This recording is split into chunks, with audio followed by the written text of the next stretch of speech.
Most production storyboards are black and white. Sometimes they've got gray tones, but you will need to use color at times.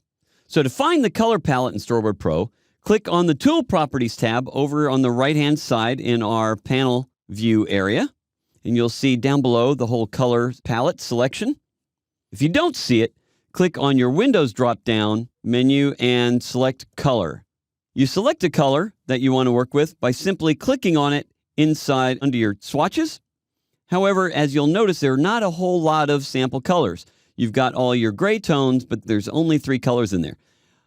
The default is that you're going to have your HSV color selections, and you can click anywhere in here, and this box right under the word color shows the current color that you're going to be working with.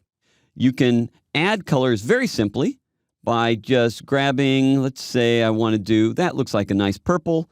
All I simply have to do is click on the plus sign next to swatches, and it shows up the last one in the list.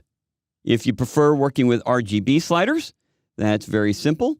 Next to color on the right-hand side, you've got the color menu, and we can just click on RGB sliders, and there you go. I prefer working with HSV because then I take the same color and make it darker very, very quickly. I just prefer that myself. You can also change the opacity of a color. Same way we change opacity of a layer. I can select and type in a new number, or I can use the slider and adjust it quickly and easily that way. You can view your colors in a way other than just the swatches. So if I want to see a labeled list of colors, I can drop down my menu choices here and turn off swatch mode. And here you see everything shows up with a label next to it. And it's very simple for me to change what it's called. So let's say if revision red, I don't want to call that. I just want to call it red. I'll double click on it and I can rename it, and I'll just delete that. Click anywhere off of it, and I've renamed it. So if you've got certain character colors, you can label them Jim's shirt or Joan's pants. Makes it very easy to make sure you're staying consistent with colors throughout. Now, if you've got a color you've already used on your board, but you didn't save it as a swatch, very simple. Let's go over here in our sample to panel 6, and you see that we've done kind of this purplish color for Mom's shirt. Well, over on the left-hand side under my tools, I can select my color picker, and I have to make sure that I have selected the layer that has the color in it. Click on it, and you see it shows up over here on the right next to color. Yep, that is the same color. I want to save that, so I'm going to click on the plus next to swatches. Shows up down here as new. I'm going to double click on this, and I'm going to call this Mom's shirt. Let's open up this window a little bit more so we can see it. So now we have Mom's shirt.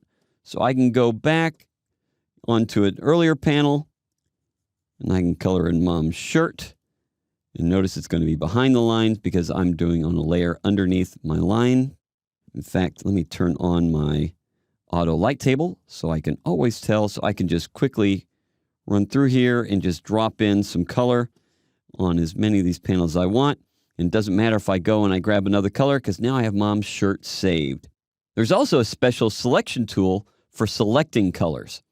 Let me give you an example here. Let's say Mom's wearing red pants. So in this panel, let's give her a pair of red pants. That is just a beautiful collection of colors.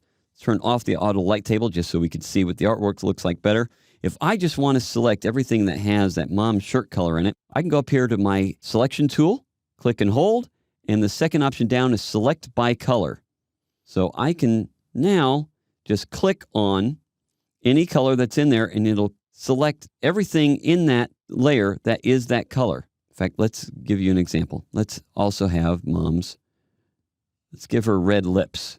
Wow, that's just absolutely gorgeous. Okay, so I'm going to go to my color selector. When I click in the red, notice it selects her lips as well as her hips. So you can see it's really fast and easy to customize your colors and to collect your color swatches, rename them, and create your own palette. And off and away you are on storyboarding.